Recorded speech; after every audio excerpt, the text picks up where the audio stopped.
You're not failing at manifestation, you're succeeding at manifesting misery. And if that sounds like mystical nonsense, stay with me. Because this is mechanics, not magic. You're waiting for conditions to change before you allow yourself to be what you want. Waiting for the money, the relationship, the validation. Then you'll finally feel confident, powerful, successful. That's the trap. You're operating the sequence backwards. And no amount of vision boards or affirmations will fix a reversed sequence. In the next video, I'm showing you the correct order using Emperor Palpatine from Star Wars. Not as entertainment, as a case study. He held an internal state for 20 years before the external form caught up. This is Axiom 10. State precedence. We do have. Never the reverse.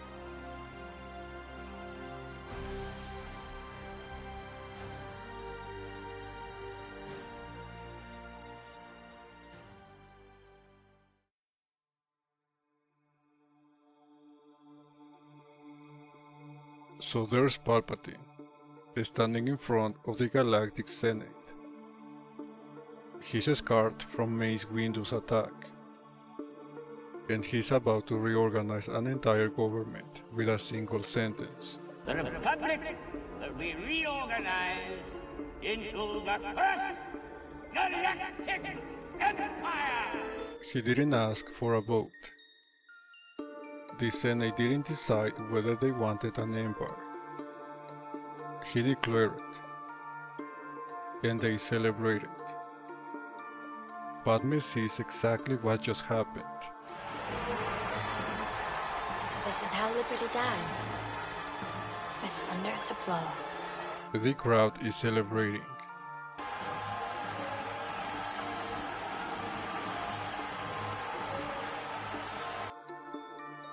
But what actually occurred?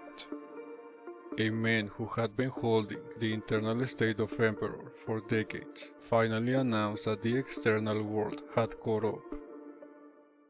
This speech is not him becoming Emperor.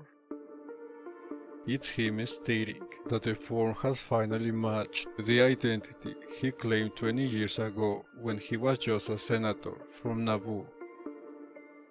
He didn't wait for the Senate to make him Emperor. He'd been Emperor internally for 2 decades. This was just the announcement. The kingdom didn't appear in this moment. The kingdom appeared because he'd been wearing the crown in his mind since episode 1.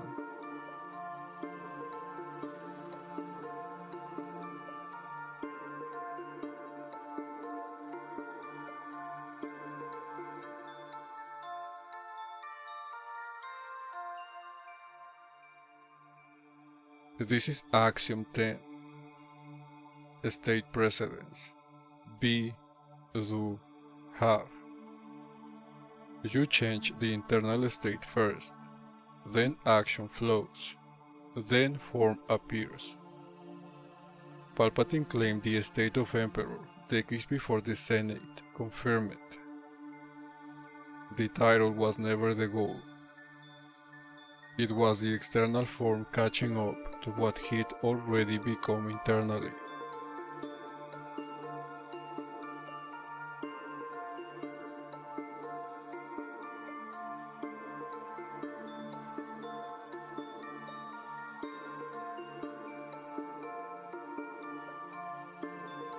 In episode 1, The Phantom Menace, Palpatine is still senator, not chancellor, not emperor. Just a regional representative from Naboo. Queen Amidala has come to Coruscant because her planet is under invasion. She needs the Senate to act, and Palpatine is giving her advice. You could call for a vote of no confidence in Chancellor Valorum. He's advising her to orchestrate the removal of the current Chancellor, his supposed ally. The Queen hesitates. He's been our strongest supporter. Palpatine gives her the alternative. Our only other choice would be to submit a plea to the courts. Submit a plea to the courts. But he knows what she'll say. There's no time. Her people are dying. We're going to have to accept Federation control for the time being. That is something I cannot do. So she does exactly what he suggested. If this body is not capable of action, I suggest new leadership is needed. I move for a vote of no confidence in Chancellor Valorum's leadership. Palpatine becomes Chancellor. They will elect a new Chancellor. A strong Chancellor. But he's not celebrating. He's not surprised.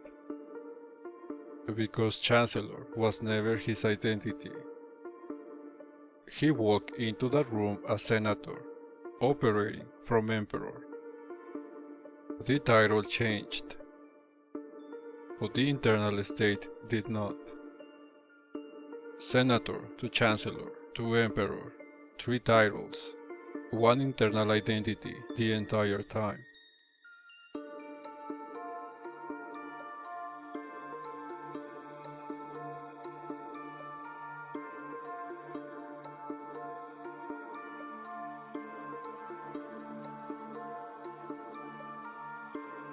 Two decades apart. Same internal state. Episode 1 Senator. Episode 3 Emperor. The external titles change 3 times. The internal identity never wavered once. And that's the part most people miss. They think Palpatine became Emperor in that Senate speech. He didn't. He'd been Emperor since before we ever saw him on a screen. The question is, how do you hold an internal state for 20 years without external validation?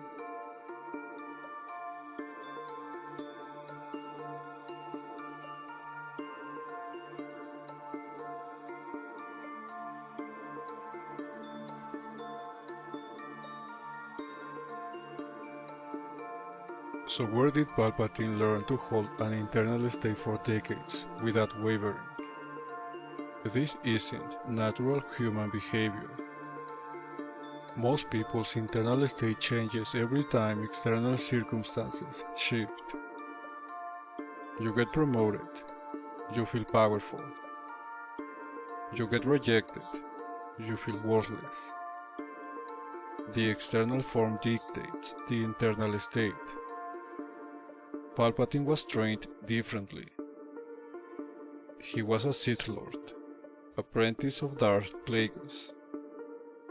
And the Sith understood something most people don't. Reality responds to the state you hold, not the state you perform. Plagueis taught him to work on decade-long timelines. They spent years together running experiments with no guaranteed results, plans that will not pay off for 20 or 30 years. That training built the ability to hold an internal state regardless of external feedback. When Palpatine claimed the state of Emperor while still a senator, he wasn't hoping it would work. He was applying a discipline he'd spent years mastering. The Sith knew that if you could hold a state without wavering, through years, through setbacks, through intermediate phases, reality will eventually reorganize to match it. Most people abandon their state the moment external feedback contradicts it. One rejection and they are back to "I'm not good enough." One setback and they are back to "this doesn't work." Palpatine held his for 20 years, through a war he manufactured, through a democracy he dismantled, through an order he destroyed. The external world kept changing, his internal state never did. That's the difference between attempting state precedence and mastering it.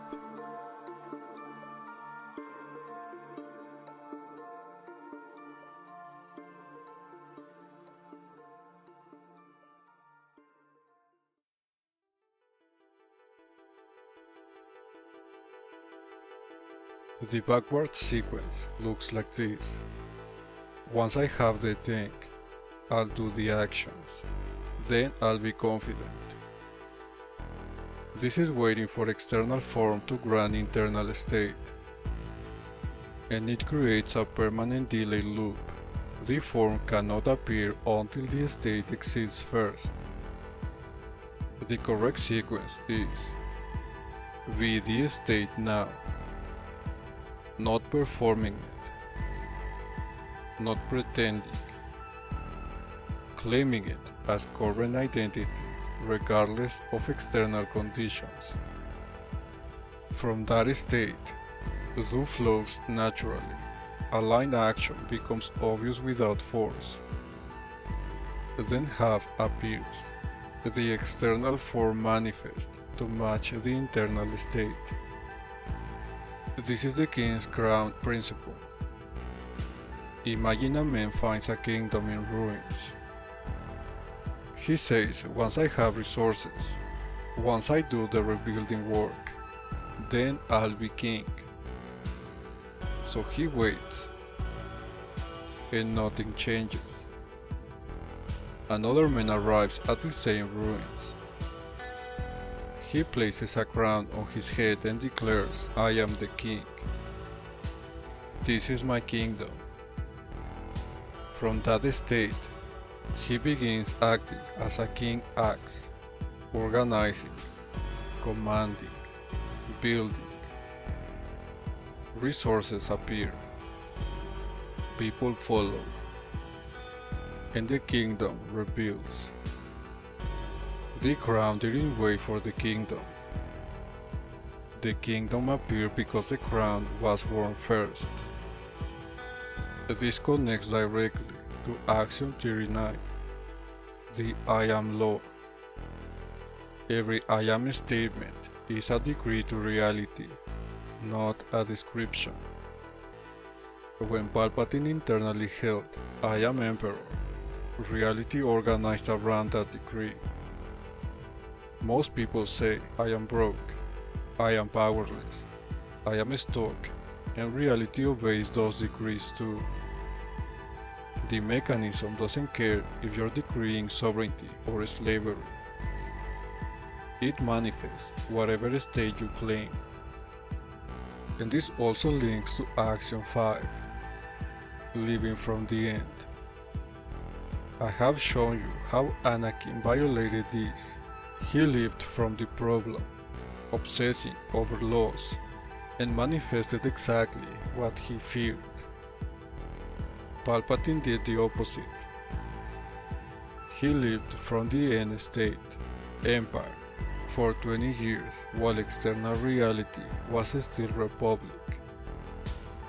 Same mechanics, opposite applications, opposite results.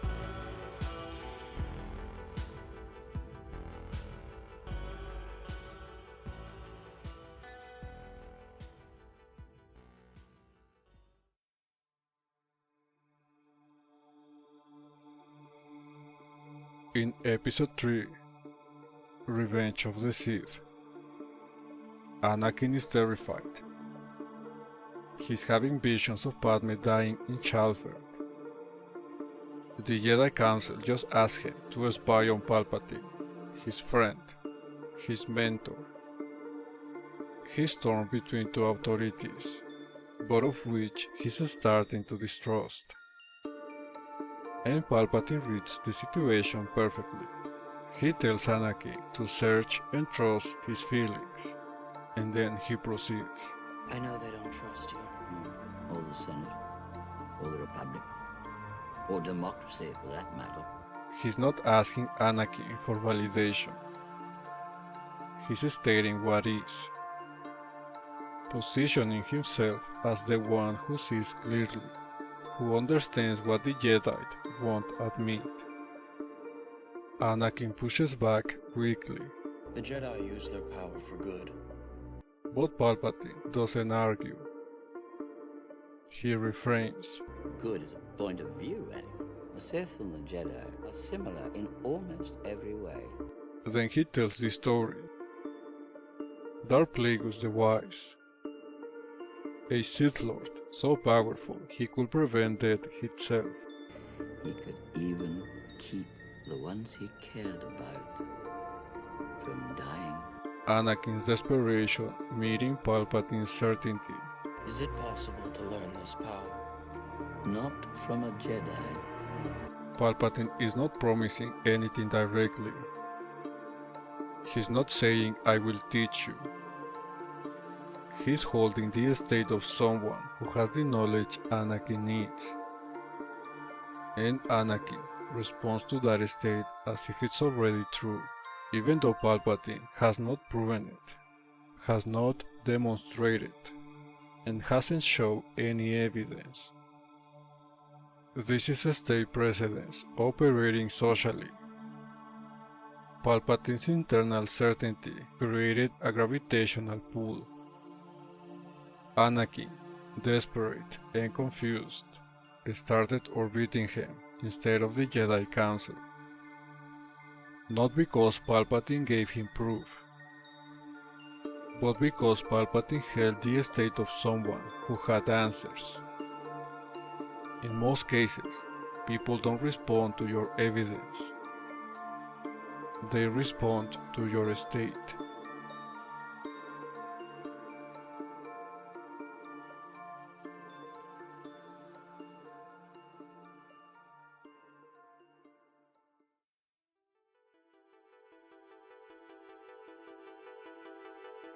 You're doing the same thing right now. You're waiting for the promotion before you allow yourself to feel confident at work. Waiting for the relationship before you allow yourself to feel loved. Waiting for the bank account to hit a number before you allow yourself to feel secure. Once I have the title, then I'll act like a leader, and then I'll be confident. Once I have the partner, then I'll do the things happy people do, and then I'll be fulfilled. Once I have the money, then I'll make bold decisions, and then I'll be successful. And you know what happens? You stay stuck in the waiting pattern while watching people with less skill, less experience, less preparation somehow move past you. It's not luck. It's not connections. They are claiming the state before the evidence appears. You check the bank account daily, waiting for it to hit a number before you feel abundant. But that checking is broadcasting scarcity. The state of someone who needs to verify creates more need to verify. You monitor your relationship for signs of distance, waiting for reassurance before you feel secure. But that monitoring is broadcasting insecurity. And insecurity creates the distance you are checking for. The checking, the waiting, the monitoring. That's the backward sequence running your life. You're waiting for external form to grant your internal state. And it never will. That's not how the mechanism works.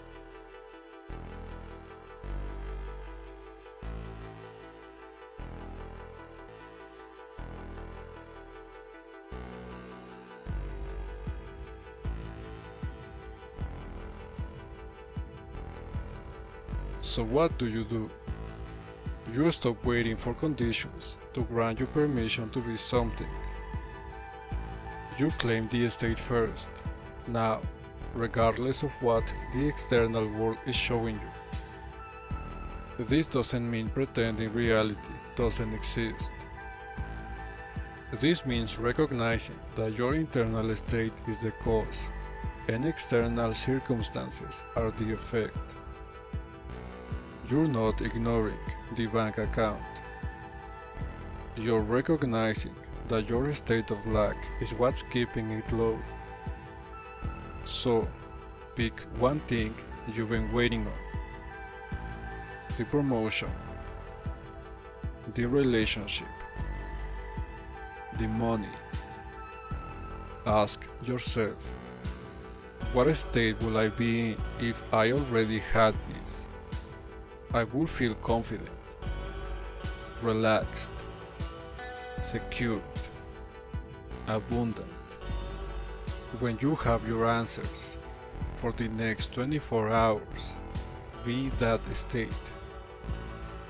Not performing it, not pretending, claiming it as your current identity. Notice if actions start to feel more natural. Notice if small shifts begin to appear. You are not waiting for evidence before you claim the identity. You are claiming the identity and letting the evidence catch up. Palpatine held his state for 20 years. You can hold yours for 24 hours.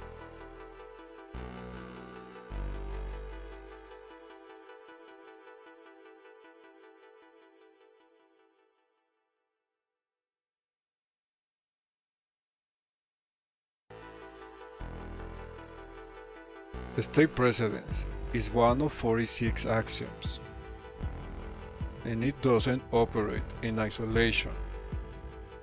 When Anakin failed, when he manifested the exact death he was trying to prevent, it wasn't just one axiom he violated.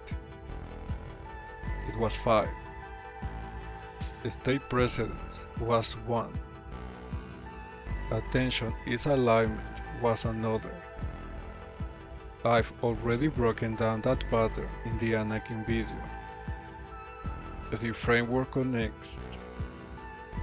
Each axiom reinforces the others. You miss one, and the whole system has a gap. I'm teaching all 46 through case study analysis. A Star Wars playlist is in the description. 3 more axioms, same mechanics, different failures. If you're not sure which other axioms are running your patterns, that playlist will show you.